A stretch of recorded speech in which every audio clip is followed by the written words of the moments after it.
Bienvenidos a lo que es un nuevo tutorial en el cual vamos a aprender a programar en el curso de Kotlin. Sin más preámbulo, vamos a crear nuestro primer proyecto. Para los que no tienen el programa de Kotlin, podemos trabajar con el sitio web que en algún momento yo les había dejado. Aquí hay un pequeño ejemplo de cómo hacer el Hola Mundo. Solo esto solo nos permite compilar. Lo que sí les recomiendo es de que siempre esté en inglés, porque el traductor a español pues no nos va a dejar más que todo redactar datos dentro de lo que es este compilador.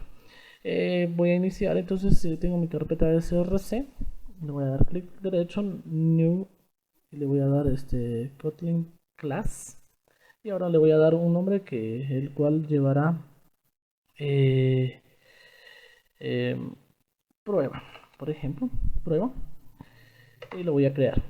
Y automáticamente está creado ya el archivo.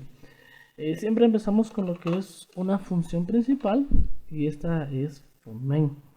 Dentro de ella vamos a escribir argumento, o un argumento, lo puedo dejar en args, porque ya le estoy indicando que es un argumento de tipo args. Eh, Después lo voy a dividir por dos puntos, y le voy a decir que sea un argumento de tipo array, ¿sí? De tipo array, y string. Entonces aquí lo que le estoy diciendo es que sea un argumento llamado args, ¿sí? Llamado args, y va a ser un array de tipo string. Y así iniciaríamos lo que es la estructura principal de Kotlin. Ahora, ustedes saben, en otros lenguajes vamos a utilizar la misma función del println para imprimir texto, y dentro de él voy a agregar lo que son las llaves, y dentro de los paréntesis voy a agregar lo que son comillas. Dentro de las comillas yo voy a escribir el típico saludo: hola mundo. Y no necesitamos más, y aquí ya tendríamos creado nuestro primer pequeño programa. Yo le voy a dar aquí run y empezará a compilar. Ese sería con respecto a lo que es crear un pequeño mensaje. Y aquí ya lo tengo. Me dice hola mundo. ¿Estamos? Lo mismo que tengo de esta manera acá. Aquí dice parámetro, yo puedo colocarle argumento, ¿verdad? No importa lo que tengamos dentro de ahí, un argumento o parámetro. Ahora vamos a conocer lo que son los tipos de variables. En Kotlin tenemos dos tipos de variables. Eh, las variables que son mutables, y las variables inmutables. Las variables mutables, en sí las variables mutables eh, son las que pueden cambiar su valor en cualquier momento. Las variables mutables. Y las variables inmutables, una vez que se le asigna un valor, ya no puede cambiar lo que es su información. Entonces, ¿cómo se representan lo que son las variables inmutables? Con la palabra val, solo que en minúscula, perdón, val. Para lo que son variables, voy a dejar entre comentarios variables inmutables, y la palabra var, que van a ser nuestras variables mutables. Variables mutables. ¿Estamos? Entonces tenemos dos tipos de variables en lo que es Kotlin. Dentro de lo que es Kotlin existen varios tipos de variables. En primer lugar estarían las variables de tipo byte, ¿sí? Solo que siempre con la inicial mayúscula de tipo byte. Están las variables de tipo short, están las variables de tipo int, están las variables de tipo long, ¿sí? Las tipo largas. Por ejemplo, si yo hablo de lo que es byte, su máximo de almacenamiento sería dentro de 127 y el mínimo sería menos 128. ¿Sí? Perdón, 28 bits o espacio en almacenamiento de memoria. Por ejemplo, el short tiene un máximo de 32.767 en espacio de memoria y un mínimo de 32 menos 32.768. El int, que es un dato ya un poquito más pesado o más complejo, que tiene un dato aproximadamente de voy a dejarles aquí el dato si lo quieren apuntar para que les pueda servir. Esto sería casi como 2.147.483.647 de espacio, y de lo mínimo sería casi lo mismo, solo que con signo menos. Y el tipo long, que llega hasta los 36.854.775.807 bits de espacio, ¿sí? Esto sería para las variables que más vamos a usar. Entonces, variable bytes, que es la más corta, short, int, long. También tenemos otra variable de tipo string, que la vamos a ver más adelante. Tenemos también la variable de tipo char y las demás variables. Entonces nos vamos a enfocar ahorita con la variable int, ¿sí? Vamos a hacer un pequeño ejercicio en el cual vamos a crear un pequeño problema para explicarles aquí.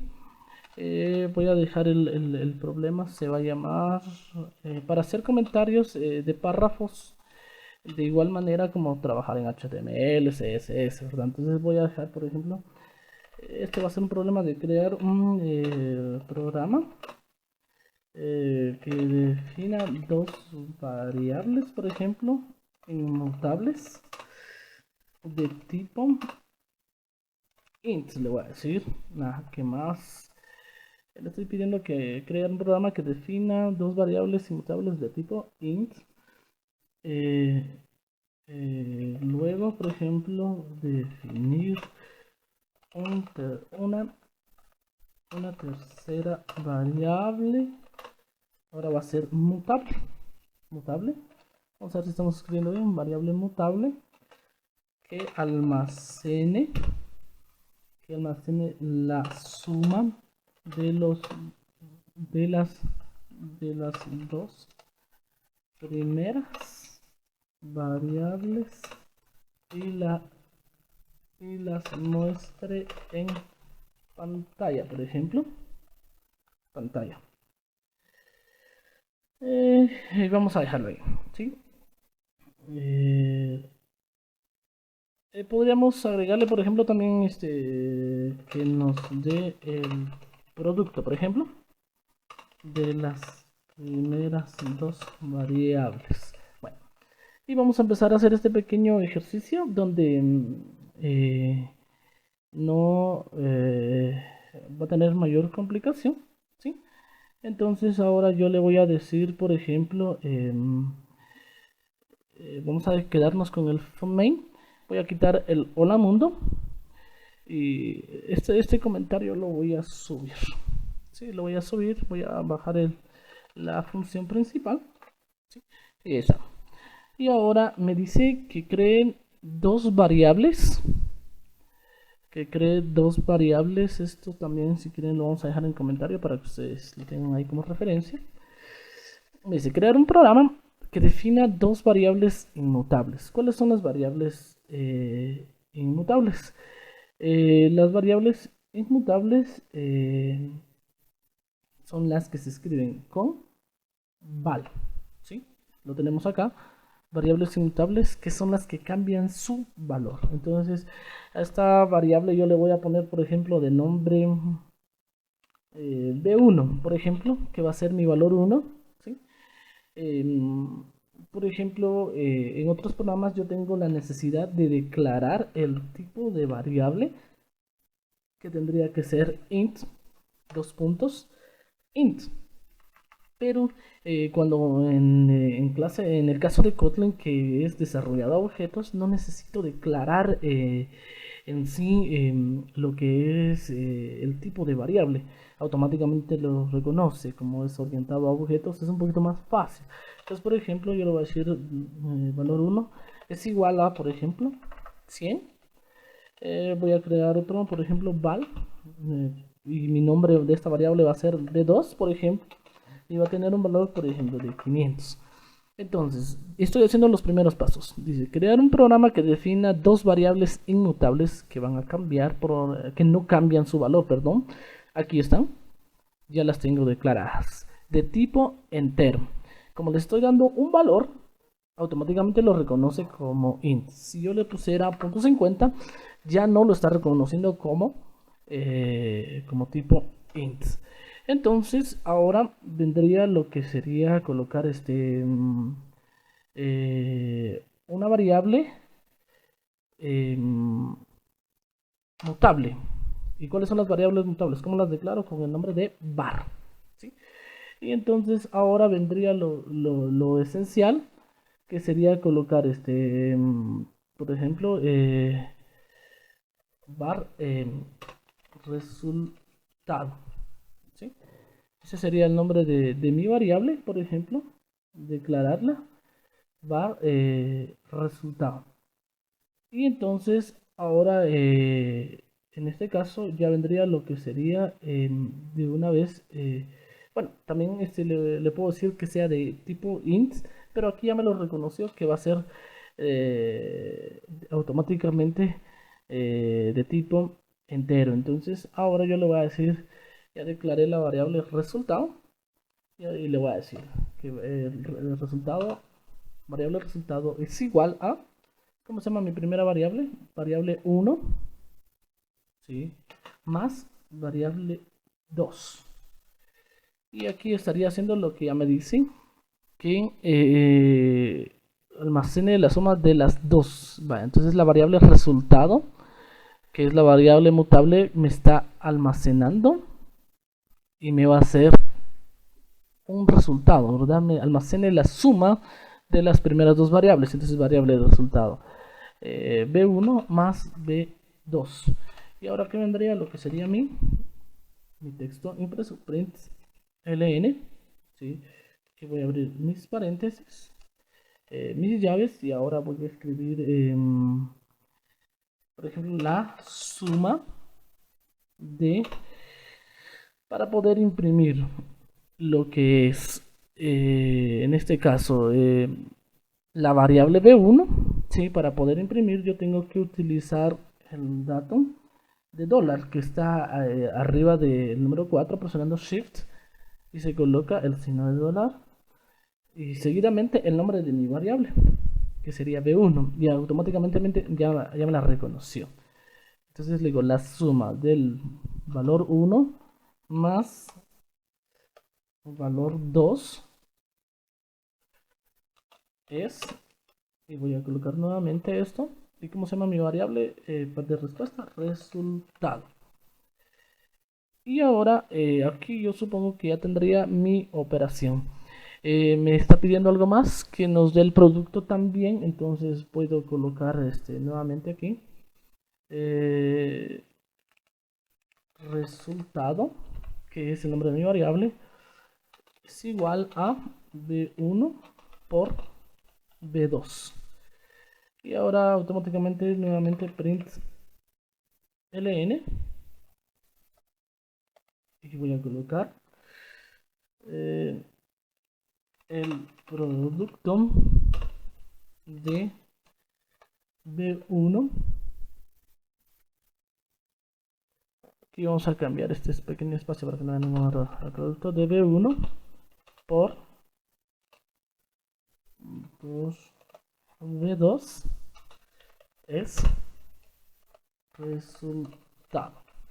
Automáticamente aquí voy a empezar a compilar mi ejercicio. Aquí está cerrada mi llave, no hay ningún problema, esto lo tengo en comentario y voy a darle compilar. Voy a copiar mi ejemplo, ¿sí? Acá, y dice, la suma de 100 más 500 es 600, el producto de 100 por 500 es 5000, y me hizo mis dos operaciones. Me voy a ir a lo que es acá, para que ustedes vean que no nos va a generar ningún problema. Yo le voy a dar run acá y dice, hola mundo, la suma de 100, vamos a quitar para mientras el hola mundo para que no nos genere ningún problema. Al igual también, como les digo, la ventaja que tenemos acá, que al quitarle LN ya entiende que es una impresión de texto, ¿verdad? Pero es buena práctica colocarle LN por si nosotros continuamos programando en otros idiomas, entonces, o perdón, en otros lenguajes de programación. Y ahora dice, la suma de 100 más 500 es 600, el producto de 100 por 500 es 5000. Y nuestros nuestros dos ejemplos han funcionado de la mejor manera, tanto como imprimir el texto de Hola Mundo, como hacer una pequeña operación. Y con esto llegamos a conocer lo que son variables mutables y variables inmutables, como imprimir el resultado ingresado por el usuario de una variable. Y con este pequeño tutorial y nos vemos en la próxima.